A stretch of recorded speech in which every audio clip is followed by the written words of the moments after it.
El editorial. Un análisis de la realidad desde la UCA para el cambio social. Los cristianos ante la guerra.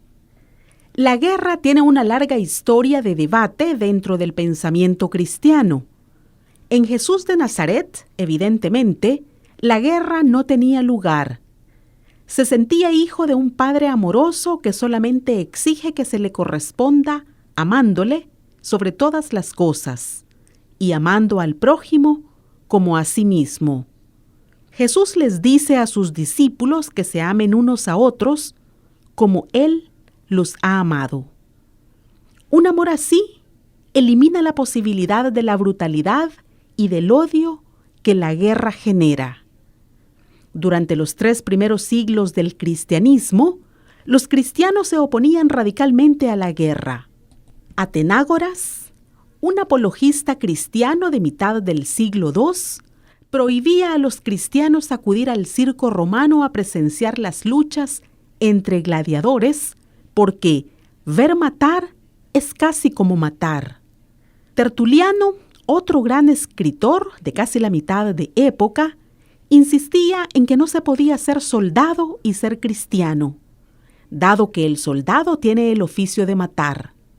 El pacifismo cristiano fue una de las fuentes permanentes de conflicto con el Imperio Romano en los primeros siglos. Después vinieron los tiempos en que la Iglesia, al convertirse en poder terreno, introdujo en ella el pecado de la guerra. Las cruzadas, las alianzas políticas y guerras con los príncipes de la época justificaban la guerra contra el enemigo.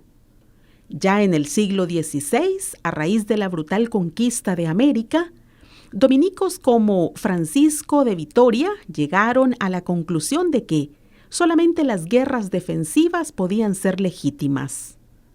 Añadían además varias cosas. Las guerras ofensivas son casi siempre delirios de los príncipes, líderes, decimos hoy.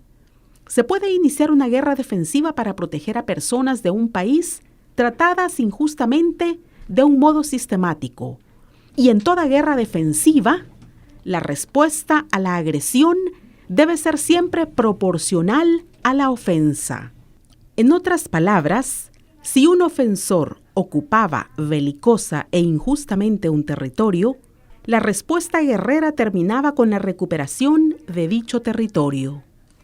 En la actualidad, el pensamiento de la Iglesia ha avanzado hacia la idea de que toda guerra es injusta por la brutalidad que implica, aunque, por supuesto, la guerra de agresión se considera el mal mayor.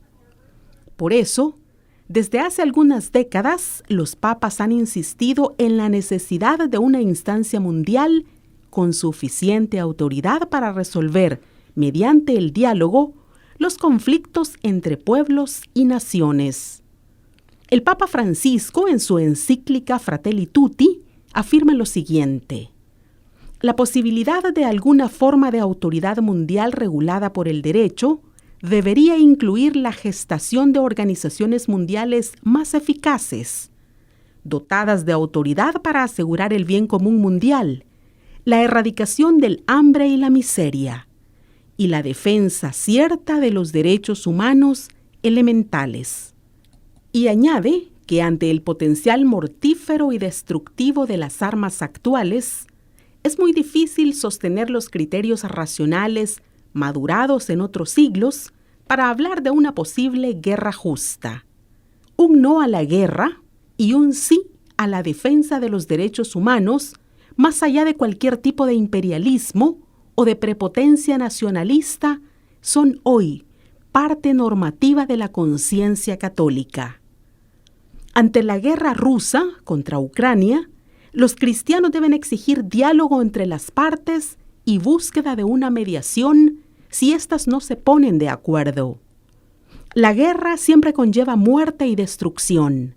Por tanto, no es cristiana ni humana y debe erradicarse de la historia.